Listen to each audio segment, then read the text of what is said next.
Red Bull has been making headlines for being a house divided, but what the media hasn't been talking about is that there is an axe that has been chopping Ferrari in half, and that is the tension from Lewis Hamilton's team invasion. How is the 7-time champion affecting his future home? Let's find out right now, shall we? Charles Leclerc has voiced out his frustration after a tough Chinese Grand Prix, where Ferrari faced challenges in keeping up with front-runners Red Bull and, surprisingly, McLaren for that weekend. Despite strategic efforts, they couldn't fully contend. Leclerc is eagerly awaiting upcoming car upgrades, hopeful that they will boost Ferrari's performance and place them higher on the grid. At the Shanghai International Circuit, Scuderia Ferrari showcased their strategic skills in the recent F1 2023 race. Charles Leclerc and Carlos Sainz secured 4th and 5th places, showing impressive speed. But Ferrari was left wanting more despite their strong performance, gathering 31 points in total. They trailed behind Red Bull in the event's point standings, including points from the sprint race. Starting from the 6th and 7th positions on the grid, Leclerc and Sainz faced a tough battle right from the beginning of the race. They initially lost ground, especially to a fast-moving George Russell in the Mercedes. However, strategic moves during the race, including a timely pit stop under the virtual safety car, briefly propelled Leclerc to 3rd place before he settled into 4th by the race's end. Sainz also had his share of challenges. Fighting in the midfield after an early pit stop dropped him to 10th position. He managed to climb back up to 5th by taking advantage of pit stops during the safety car period. Despite their determined efforts, the post-race remarks from the Ferrari driver in red expressed a hint of frustration regarding the team's inability to fully capitalise on the weekend. "We're not completely satisfied with our result as a team today. We have 2 things to focus on leaving Shanghai. One is our qualifying trim and the other our pace on the hards, which was our main challenge today," Leclerc said in a press release from the team. "Our strategy and performance were strong until the safety car. But after that we were all on the same strategy and it was a bit more difficult for us to get back to speed on the hard tyres." The Monegasque has acknowledged that both his and Ferrari's struggles with the hard compound tyres during Sunday's Chinese Grand Prix were unexpectedly challenging. When asked to share his thoughts on the race and whether he was surprised by McLaren's performance compared to Ferrari, Leclerc said, "I think as a team we were quite confident that our race pace was very strong. However, we didn't drive on the hard during the weekend until now, and once we put the hard on we were slower than what we expected. So that was a big surprise, especially McLaren were very, very strong on the hard. Having said that, I think we have also been put on the back foot with the safety car, because that put us in the same strategy as everybody, and until that moment I was doing a really, really good job with the tyres, and I was very confident that we could do a great race. After that, it was much more difficult." Leclerc's only pit stop occurred during the virtual safety car period, while Sainz had pitted just before, resulting in some time lost compared to his teammate. Sainz elaborated on his perspective of the Grand Prix, shedding light on the matter by saying, "A bit of a tough race for us. First of all, I think we need to review the start because we had a strange line there through Turn 1, Turn 2, which meant that the Mercedes and the Haas passed both Charles and I, which cost us probably a bit of race time. Then the timing of the safety car wasn't ideal because everyone could put a new tyre on in front of me, and I was left with a very old tyre for the last stint, and I had to nurse the tyre home for a P5. Considering all of this, I think P5 today was the maximum, so not too bad." When asked about Lando Norris and McLaren's podium finish, Sainz admitted that, "I think this weekend they've been stronger, as simple as that. I think McLaren, in this kind of circuit, they've shown a better pace than us. On top of that, we qualified behind and we got in trouble in the first lap. Then there's no chance we're going to beat them. We need to do better next time." The Scuderia Ferrari cars spent much of the race working to get their tyres up to temperature, with Leclerc experiencing fewer issues compared to his teammate.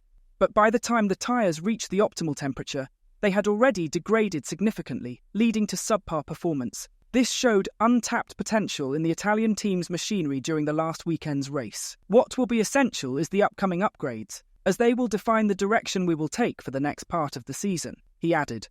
The specific details of this upcoming upgrade are not yet clear, but it's expected to focus on the car's floor, which generates most of the downforce and is arguably the crucial component of the aerodynamic system. As we approach the European leg of the championship, teams are feeling the pressure to cement their positions and address any lingering issues. For Ferrari, and especially for Charles Leclerc, the direction ahead is crucial. The team stands at a critical juncture, where the impact of their upcoming technical upgrades could determine their competitiveness for the remainder of the season. As Carlos Sainz prepares to leave Ferrari, former F1 champion Jacques Villeneuve has raised questions about whether the team might regret the decision, especially amid reported internal divisions. Sainz's next career move remains uncertain at this point. His time at Ferrari will come to an end after the current 2024 season. His departure raises significant questions about Ferrari's decision-making, particularly given his impressive performances over the past couple of years. 1997 Formula One champion Jacques Villeneuve has been outspoken about Carlos Sainz's rising market value, attributed to his consistent performances. Villeneuve made these remarks in a recent interview with Casino Online. Carlos Sainz has responded so well after basically being kicked out of Ferrari. We can see he is not there to play second fiddle to Leclerc. He is there to play his game and show the world what he can do. He is starting to make a difference with Leclerc. He has put himself in the shop window big time. He is the only one winning races for Ferrari. His value will have really gone up over the past 3 years. Every time he has made a move, people have said the team who have signed him are taking a risk. Every time he performs better than expected, he is certainly outperforming Leclerc. People are starting to realise he is a serious contender. He is very mature and dedicated, clever, and works hard, which is really making the difference. Talent alone is not enough. Jacques Villeneuve also highlighted the internal conflicts within the Ferrari team, implying that these factors might have played a role in Carlos Sainz's decision to leave. He elaborated further, saying, "There are two camps in Ferrari. One wanted Hamilton and the other wanted to keep Leclerc, so Sainz was the sacrificial lamb. It's ironic that Sainz will probably walk out with a better situation. You must wonder if they think, what have we done?" But even though they're missing out on Sainz's racing prowess, the team from Maranello has one good thing going for them.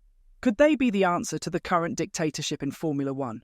Red Bull team principal Christian Horner believes that Red Bull's new engine department is at a 70-year disadvantage compared to certain rivals. Red Bull is set to become an engine manufacturer in Formula One with Red Bull powertrains in 2026, following Honda's exit from supplying power units. Red Bull had to search for a new engine supplier after Honda's departure at the end of 2021. Although they struck a deal with Honda to continue getting power units through a supply agreement, the introduction of an engine freeze reduced the necessity for extensive research and development. However, with the new regulation cycle set for 2026, a new arrangement was necessary. Honda has reversed its decision to leave Formula One and has signed a new supply deal with Aston Martin, marking their return as a power unit supplier.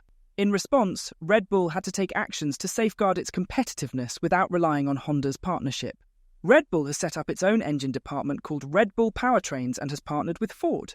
This strategic decision makes Red Bull an independent manufacturer of both chassis and engine, starting in 2026, joining the ranks of Ferrari, Mercedes and Renault Alpine in producing both components.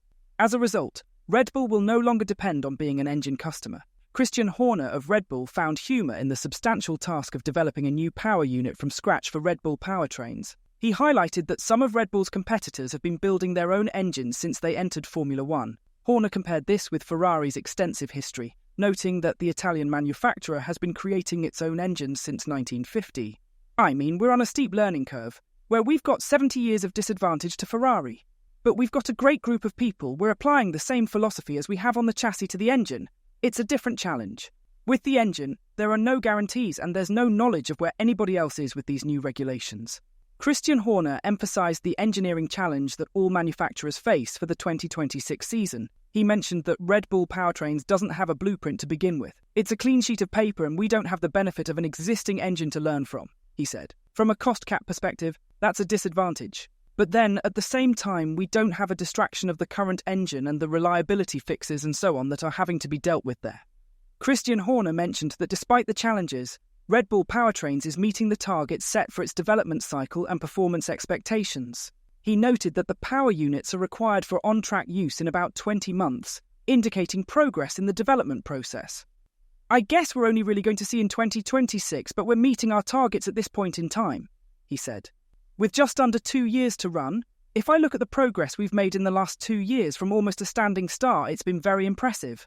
So will Lewis Hamilton going to Ferrari make or break the team? Tell us what you think in the comments section down below, and as always, don't forget to like and subscribe to the channel if you haven't. Thanks for watching.